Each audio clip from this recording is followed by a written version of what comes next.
want to show you where, again, I'm adding a little bit of evergreen interest. I am just so excited about the evergreens because they are so beautiful. And in the rose and snapdragon garden circle here, we can see kind of the sight line along here. So there's the garden shed for perspective.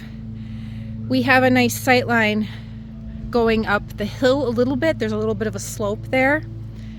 And I cleared this out because it had a whole bunch of giant weeds that I had not gotten to since we started restoring everything. I kept the willow here, this pinky, I forget what it's called. It's gorgeous, gorgeous set of shrubs, and they match these ones up here. But it turns pink in the early summer, and it is a gorgeous willow bush. This is also the same plant. It was just completely smothered and suffocated amongst all the weeds here that I removed. So now I cut it back. It's got new growth coming. So glad to see that. Setting it up for a good next season. But you know, it looks a little naked right now. That's okay. But this area didn't have much going on because it was just gnarly with all the weeds and everything, and it's still got small weeds that I got to work on probably next spring. I'm not going to get to them this fall. That's okay. But I thought I want some visual height here because otherwise there's a lot of just low-lying stuff, and it would be great to have height, especially since this ends up being a natural walkway. I might put stone in at some point. Just naturally, if you're back here walking, you want to cut through the garden and go that way. So I thought, wow, again, wouldn't it be great to have an evergreen that would be a beautiful ornamental element, really show off in the winter, and then it would be a great focal point. So this is a blue juniper, and isn't it pretty? It is just gorgeous. This, again, like the other tree, it won't get more than about 10 feet tall, and it'll keep this really lovely vertical shape. And I find it to just be really lovely and formal looking, which is a nice contrast because a lot of the rest of my garden is very informal, very cottage-esque. I like a lot of like messy organic plants. So I love the formality of this, and I'm excited for it to grow into its space, get larger. It also echoes the height of these elements with the trellis here. And then that's a really tall coneflower perennial that I just got as well. And it has yellow blooms on it. So this has done really well in the transplant. Of course, it's spent because it's the end of the season, but it's a wonderful height element here that really connects in a vignette with the little boulders and all the other plants. And then here, this is blue lobelia. Oh, you can see there's one little bloom left to prove it. And I've got some dianthus here too. So this is very raw, very rough looking, but it's on its way. I'm getting progress happening here. And what you can't see right now at the end of the season, I've actually got, these are irises and a lot of tulip and daffodil bulbs all the way along here. So in the spring, it'll be quite the show. I think it'll look terrific with our new juniper. And I just can't wait for things to keep growing in because every season, I mean, look at all this growth. It just gets more and more exciting. Another angle I can show you guys. I really want to show off the garden because this is my last garden tour video this season, so I just want to milk this for everything it's worth. Isn't it beautiful? I am just so proud. The grass looks great. We finally got rain in the fall here. My husband, cute man, has done a great job of keeping the mowing up. It just looks beautiful. We were able to fill in the back of the rose circle with zinnias as well, so there's some nice height filler there until I'm able to get more roses. They're always an investment, so it takes time.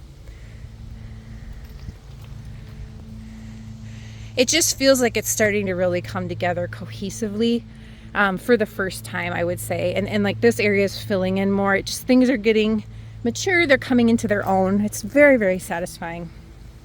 The area I really want to work on next season is this area that just needs some landscape help. I started to clean things up and smooth out the rock in here, this river rock behind, on the side of the house, It was just gnarly. It was just a mess, uneven, everything. So I'm starting to get it more clean and consistent. So this area, because I just cleared a lot of the big weed stuff, is really ripe for, you know, being reimagined, redesigned. So I'm really excited to fill that in next season. I might put more hardy perennials in because it is just so fun, and maybe something that's more spring, midsummer, you know, to layer in as well.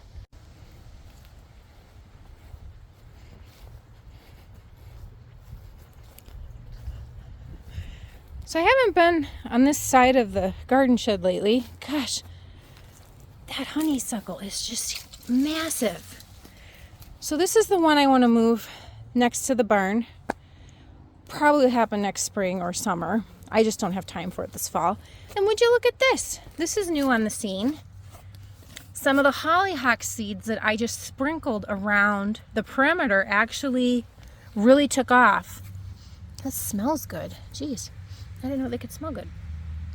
Isn't that lovely? So this is a really nice plant. I'm hoping, because they usually take a good 2 years, like the second year, before they bloom, because they need that cold stratification with the seeds.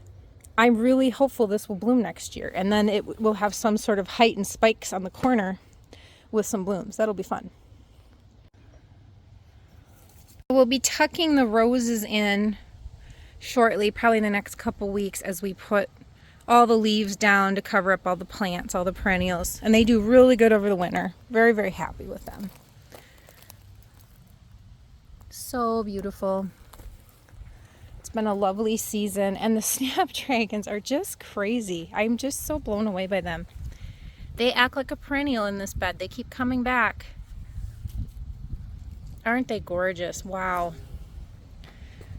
They're such a delight. And I did just invest in 2 climbing rose bushes. I don't think I've shared this yet, so forgive the mess because this has not been designed well yet. But what I am excited about is on each side of this arbor, I've got 2 amazing, they're like a yellow-orange climbing rose. I'm not good at remembering names. I'm not sure what name these are, but I did my research. I bought them from a really good breeder or a really good rose seller online that was highly recommended by some garden friends. And the idea is that, you know, they're hardy for this zone, and I want them to establish and start climbing up this whole arbor up to the top here and get established, so that we start to have something more permanent and perennial on this arbor. And so on the other side, same thing. And they look pretty good. I planted these in August, made sure to water them pretty good. They look great. I'm very, very happy. So make sure to cover them up too.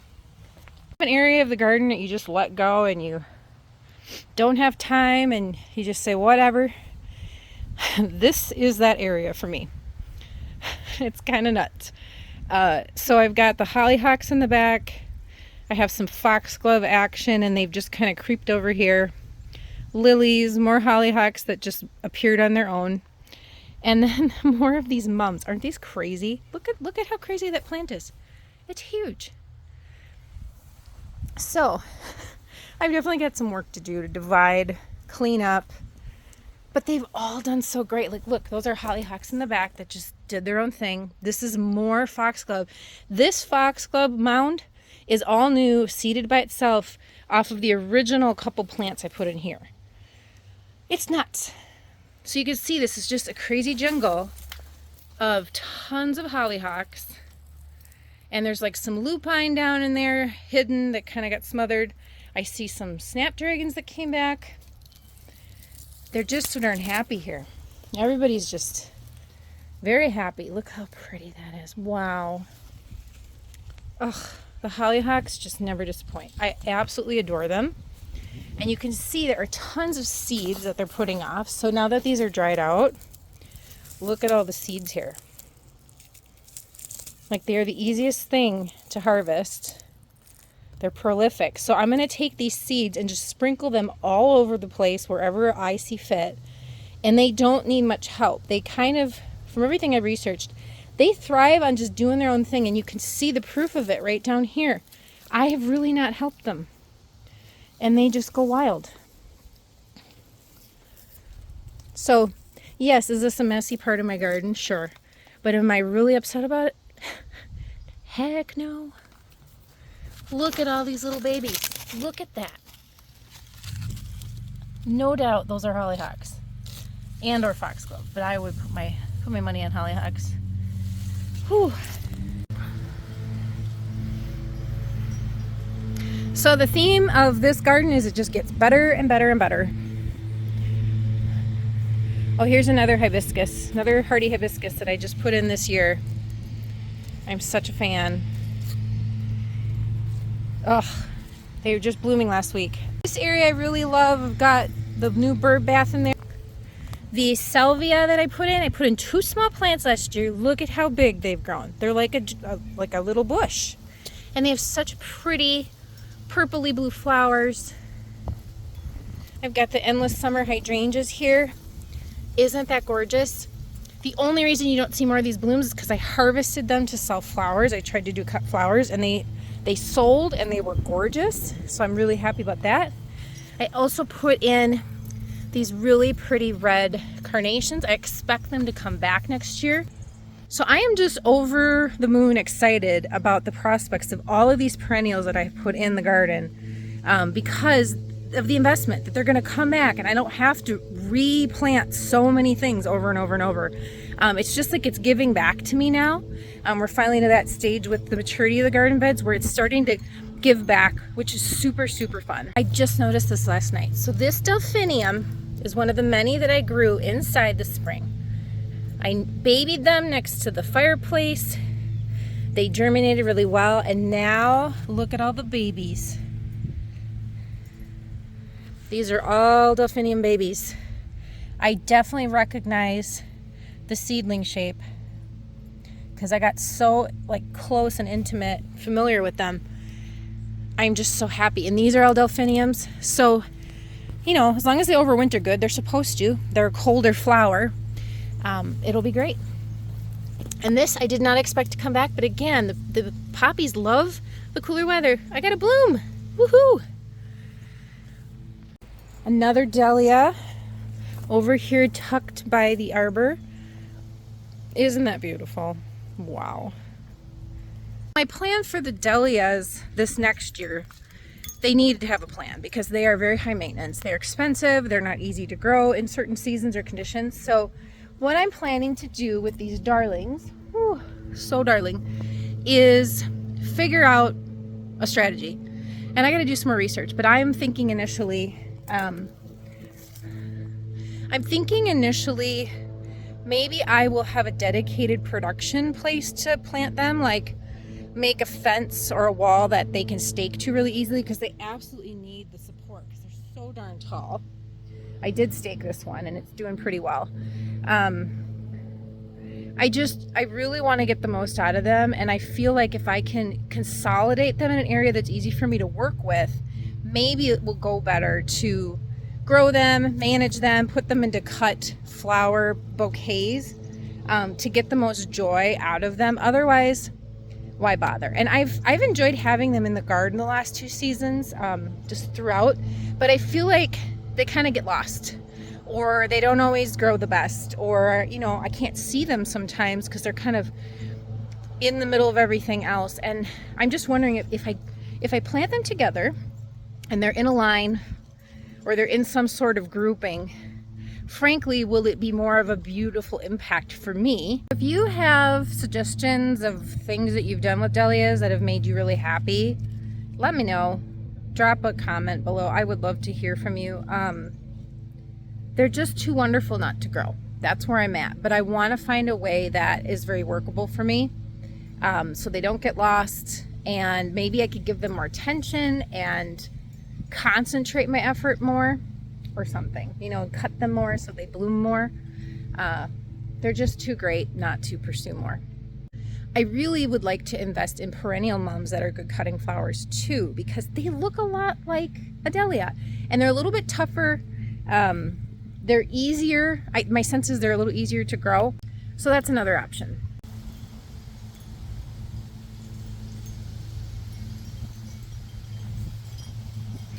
All right, let's go check out the circle garden over here by the trellis. Hi, sweet girl. Hi, Ellie Doodle. Should we show everybody this garden? So let's look at this other part of the garden, which I'm starting to get excited about. It was kind of a mess before, but I'm getting organized. Excuse me. I'm getting organized. I'm figuring out what I want to do with it.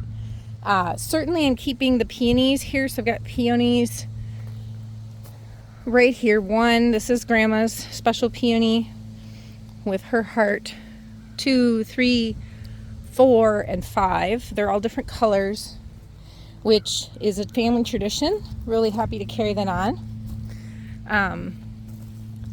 And I've got some different colors going on now. So I added the penstem in here with these gorgeous red leaves. Look at that foliage. Isn't that pretty?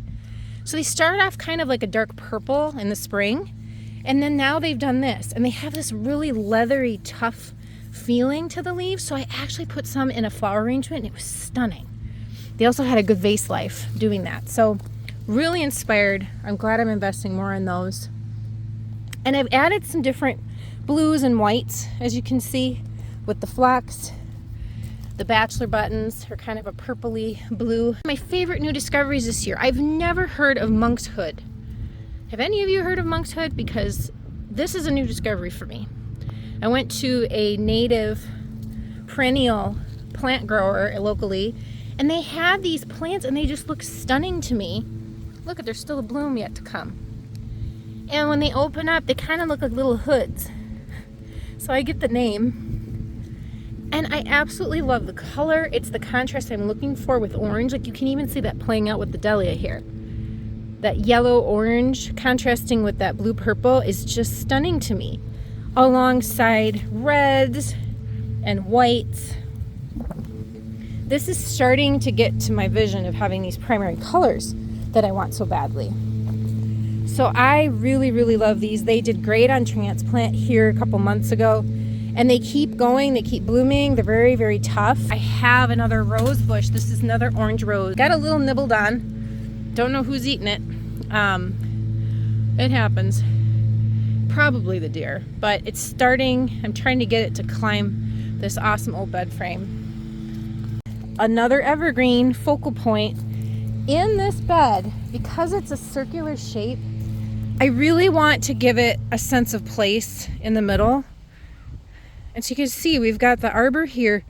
We have a nice anchor point visually with that Weigela bush, and there's like a boulder hidden over there. But in the center, there's no height. And so what I want to do is anchor some visual height, like right there, right where you see that blue juniper. So that's why I put it in there. And isn't he pretty? And he's going to add a different color tone than this more limey green and some of the other colors in here to add that cool blue plus winter interest, you know, when there's snow and there's no other leaves showing up. So I'm really, really excited about this one, giving it the right conditions to grow here with full sun. The primrose sumdrop continues to be absolutely prolific. If you've never grown these are wonderful. I have learned in my experience, while they say they're full sun, they like a little bit of partial shade. They actually get bigger and taller if they have a little bit of a break. But boy, do they look great. They keep this proliferation of the little baby plants that are coming up on their own. I'm really excited to do a lot of splitting and moving next year, because repetition in the design of these beds is going to make such a visual impact. It's going to be just really powerful and beautiful. Thanks for joining me on my last tour of the flower garden this year. It's always bittersweet. Cheers to next year. I'll still be sharing videos all about gardening because I'm obsessed and I can't stop. So be on the lookout for things like winter sowing adventures. I might try that. Seeding in the winter, you know, in the house or doing winter sowing. Also, I think I'm going to recap some of the things that I'm planning to think through perennial beds and how to stagger them throughout the season. I've actually gotten some requests from some of you. Thank you so much. You know, what types of perennials in this zone 4B here in Minnesota would I recommend that a gardener plant, you know, for beautiful blooms in May, June, July, August, September, all the way through, things to consider, things to maybe say no to. I'm also going to be geeking out and reading a lot, just taking in podcasts all the time, because there's so many inspiring people out in the world doing amazing things with gardens. And if there's certain things that really stand out to me that I think are share worthy, I might make a video.